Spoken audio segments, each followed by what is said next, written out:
اعوذ باللہ الرجیم بسم اللہ الرحمن الرحیم. عزیزم، محترم، مکرم، محتشم حاضرین، ناظرین، سامعین، ہم نے کل سورۃ البقرہ کا تیسرا پارہ دوسرا حصہ بیان کیا. قرآن مجید انفاق فی سبیل اللہ کے بعد ربا یعنی سود کی جو بات ہے وہ کرتا ہے اور یہ بتاتا ہے کہ سود کیا ہوتا ہے. اصل میں سود جو ہے ذہن میں رکھیں کہ اس میں بنیادی جو چیز ہے سود کی حرمت کی وہ ایکسپلائٹیشن، اسے ہم انگلش میں کہیں گے لیکن اردو میں کہیں گے تو بھی مشکل لفظ ہے، استحصال یا استحصال. یعنی آپ گویا سادہ لفظوں میں کہہ سکتے ہیں کہ جب آپ مالی معاملات میں کسی کا حق پاتے ہیں تو یہ اتنا ہی برا ہے جتنا کہ سود برا. اور پھر یہ ذہن میں رکھیے کہ سود پہ چیز لینے والے کا ڈسکس قرآن نہیں کرتا، نہ پیغمبر کریم پر، بلکہ جو شخص سود پہ پیسے دینے والا ہے اور سود کھانے والا ہے قرآن مجید اسے ڈسکس کرتا، اسے نہیں کرتا جو کہ مجبور اور بے کس اور لاچار ہے کہ مجبوری ہے اس نے دینا اور پھر اس نے وہ سود دینا. اس کو قرآن مجید یا حدیث پاک میں ڈسکس نہیں کیا جاتا. آپ سوچیں گے کہ بھئی ایک حدیث پاک میں ہے کہ سود کھانے والا، سود کھلانے والا جو ہوتا ہے دراصل وہ مجبور شخص نہیں ہوتا، بلکہ درمیان میں کچھ ایجنٹ ہوتے ہیں، جس طرح پراپرٹی ڈیلر میں ایجنٹ ہوتے ہیں کہ مالک اور خریدار کے درمیان میں ایجنٹی کر. اسی طرح آپ سود کے سسٹم کو دیکھیں، درمیان میں ایجنٹ ہوتا ہے جو سود لانے بارگیننگ کے ذریعے خود بھی کھاتا ہے دوسروں کو کھاتا ہے. ایجنٹی جو ہوتی ہے اس کے بارے میں رسول اللہ صلی اللہ علیہ وسلم کا جو فرمان ہے، اگر اس کو ایجنٹ کو بیچ میں رکھیں گے تو وہ شخص جو مجبور ہے تو اب یہ ہے کہ قرآن مجید یہ چاہتا ہے کہ آپ اجتماعی اعتبار سے اپنے مال کو خرچ کریں، اجتماعی اعتبار سے اسے خرچ کریں، اجتماعی ضرورتوں پہ اس کو خرچ کریں. اگر آپ اجتماعی ضرورتوں پہ اکٹھے ہو کے خرچ نہیں کرتے تو اجتماعی ضرورتوں پہ خرچ کرنا مشکل ہوتا ہے، کیونکہ انسان انفرادی طور پہ جو خرچ کرتا ہے وہ ذاتی کبھی اپنی ذات پہ گھر پہ یہ آسان تھا، لیکن اس کے برعکس اجتماعی ضرورت کے لیے خرچ کرنا وہ مشکل ہو جاتا. مثال کے طور پہ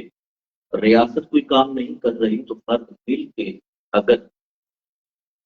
کسی کو گھر بنوا دیتے ہیں، فرد مل کے مسجد بنا دیتے ہیں، فرد مل کے وہاں پہ جو ذمہ داری نبھانے والا شخص ہے اس کی خدمت کرتے. یہ افراد کی ذمہ داری. اگر یعنی اجتماعی اعتبار سے اگر کام نہیں کیا جائے گا اور اجتماعی ضرورتوں کا خیال نہیں رکھا جائے گا تو پھر نقصان یہ ہوگا کہ ہر شخص انڈیویجولی زندگی تو گزار جائے، لیکن اجتماعی اعتبار سے جو تربیت ہوتی ہے اولاد کی یا بچوں کی، بچے بے رغبتی کا شکار اس لیے ہو جائیں گے کہ ہم نے اجتماعی اعتبار سے انہیں ماحول نہیں دیا. تو اجتماعی اعتبار سے ماحول دینا ضروری ہے.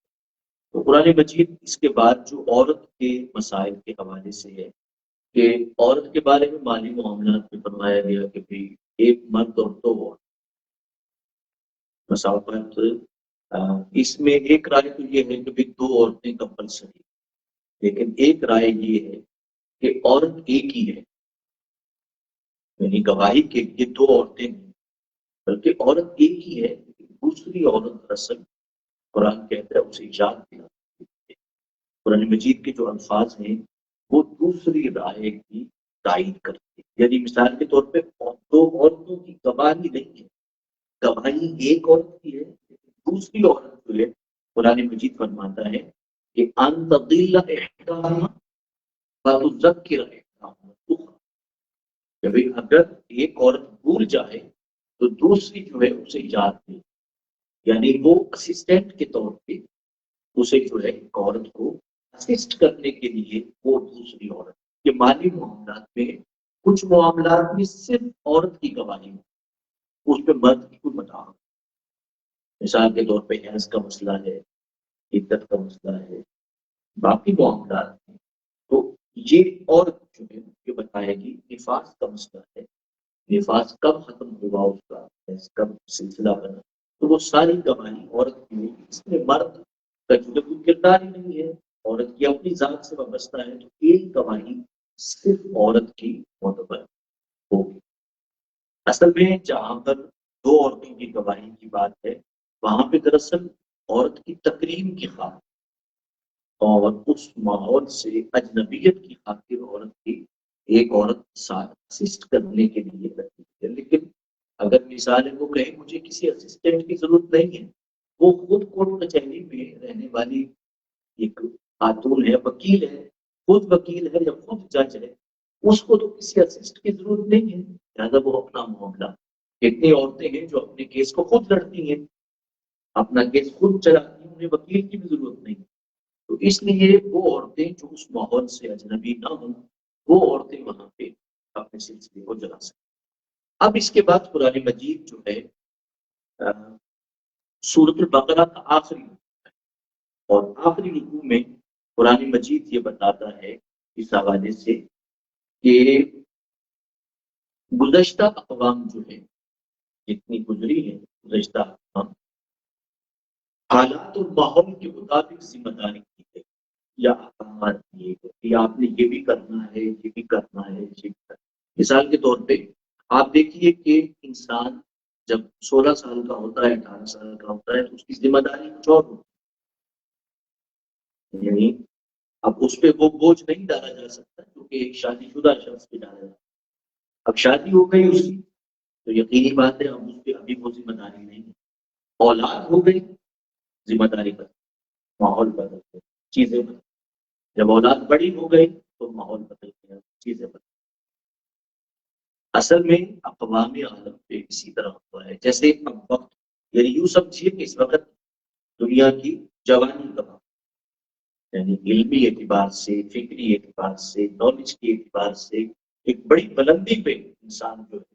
وہ پہنچا ہوا ہے، جس کا تصور آج سے 200 سال پہلے کوئی کر نہیں سکتا، تصور نہیں کر سکتا، جس چیز کا اسے آج آپ جو ہے استعمال کر لیں۔ تو قرآن مجید نے نالج کے مطابق ذمہ داری جو ہے خود کی، مثال کے طور پہ عیسائیوں کو ذمہ داری دی گئی اس جہان کی، اس کے بعد جو ہے عیسائیوں کے ساتھ ساتھ بنی اسرائیل کی، حضرت موسیٰ علیہ السلام کی قوم کو ذمہ داری دی گئی، لیکن جب ان دونوں نے اپنی ذمہ داری کو پورا نہ کیا تو پھر امت مسلمہ رسالت محمد صلی اللہ علیہ وسلم کو بھیجا گیا آخری نبی بنا کے، تو اب امت مسلمہ کی ذمہ داری ہے کہ وہ آگے بڑھے اور قوم اس دنیا کی قیادت کرے۔ واضح بات ہے قیادت کے لیے آپ کو محنت کرنی پڑے گی، اور دو چیزوں میں محنت کرنا ہی کرنا ہے، قیادت کرنا ہے کہ دو چیزوں میں محنت، ایک صحت اور ایک تعلیم، آپ کو ہر صورت میں اس پہ محنت کرنا ہے تو قیادت کے اہل ہو سکیں گے۔ قرآن مجید سے فرماتا ہے کہ حضرت طالوت کی جب بات ہوگی تو قرآن نے کہا کہ دیکھو تعلیم اور صحت دو چیزوں میں دیکھ، یعنی یہ نہیں ہے کہ میں ڈٹ بیٹھ کے باہر لگانے لگ جاؤں اور مجھے صحت کو ٹھیک کرنا ہے، بلکہ پارک کیے جاتے ہیں، گیمس کے حوالے سے ہوتا ہے، ایکسرسائز کے مقامات بنائے جاتے ہیں، یا جب بندہ بیمار ہو جائے تو بہترین ہاسپٹل بنائے جاتے ہیں، تعلیم کے لیے یونیورسٹیز اور جامعات بنائے جاتے ہیں، تعلیم اور پھر دور جدید کی جو تعلیم ہے اس کے مطابق، تو قیادت کے لیے دو چیزیں لازم ہیں۔ جو امت قیادت کا دعویٰ کرتی ہے اگر یہ دو چیزوں میں کمزور ہے تو قیادت نہیں کر سکتی۔ اچھا دیکھیے حیران کن بات یہ ہے کہ جن اقوام کو، دو اقوام کو اللہ نے معذور کر دیا قیادت سے، اور فرمایا تھا کہ یہ قیادت کے اہل نہیں کرے، ہم انہی کے مقتدی، بھائی جنہیں اللہ معذور کر چکا تھا ہم انہی کے مقتدی ہیں، اب وہ قائد ہیں ہمارے۔ اب مجھے بتائیے کہ جن اقوام کو اللہ نے معذور کر دیا تھا قیادت سے، وہ محنت کر کے قیادت کے درجے پر پہنچیں گی تو حالات تو وہی ہوں گے جو کہ آپ نے یعنی دیکھے ہیں، اور ان کی پرائیویسی کی لائف آپ نے دیکھی کیسی ہے، ان کی کتنی ظالم قسم کی لائف ہے،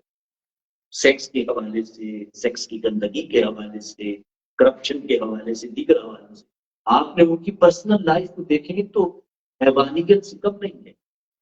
حالانکہ وہ قیادت کر رہے ہیں مگر ایک حیوان کی طرح ہے۔ اللہ نے انہیں اگر معذور کیا ہے تو ایسے نہیں کیا، اللہ نے اگر قیادت سے ہٹایا ہے ہم نے انہیں بٹھایا ہے، اس لیے کہ ہم نے اپنے بچوں میں، اپنی نسلوں میں قیادت کے حوالے سے وہ جو دو چیزیں تھیں وہ ہم نے کی نہیں۔ آپ دیکھ لیں سب سے کم بجٹ ہمارے ملک کا تعلیم کا ہے اور صحت کا ہے، قیادت کہاں سے نکلے گی؟ اگر گھر کا سب سے کم بجٹ تعلیم اور صحت کا ہے، گھر کا بجٹ تو پھر کیسے بچے گے؟ تعلیم پہ خرچ ہوگا، صحت پہ خرچ ہوگا۔ یاد رکھیے کہ جن لوگوں کو یا جن اقوام کو اللہ نے معذور کر دیا، ہٹا دیا تھا، بس اب قیادت ان کی نہیں ہے، ہم انہی کے مقتدی ہیں، اب ہم پیچھے اس امام کے اللہ۔ تو مجھے بتائیے کہ پھر دنیا میں امن و امان کیسے آئے؟ امن و امان تو نہیں آئے گا۔ امن کے لیے لازم ہے کہ وہ قوم جسے اللہ نے قیادت کی ذمہ داری دی ہے وہ آگے بڑھے اور محنت کرے، پوری دیانتداری اور ایمانداری کے ساتھ آگے چلے گی تو بات۔ اب اس کے بعد قرآن مجید جو ہے وہ فرماتا ہے کہ عملی اعتبار سے کیا کریں۔ قرآن مجید فرماتا ہے، قرآن مجید میں دو حصے ہیں، ایک حصہ ہے ام الکتاب کا جسے محکمات ہیں یعنی واضح احکام، اور ایک حصہ ہے متشابہات یعنی جس میں آپ کو انتہائی غور و فکر کرنا پڑتا ہے، بحث و مباحثہ۔ لیکن آپ زندگی گزاریں گے پہلے کس میں؟ محکمات میں۔ محکمات کیا ہے؟ واضح بات،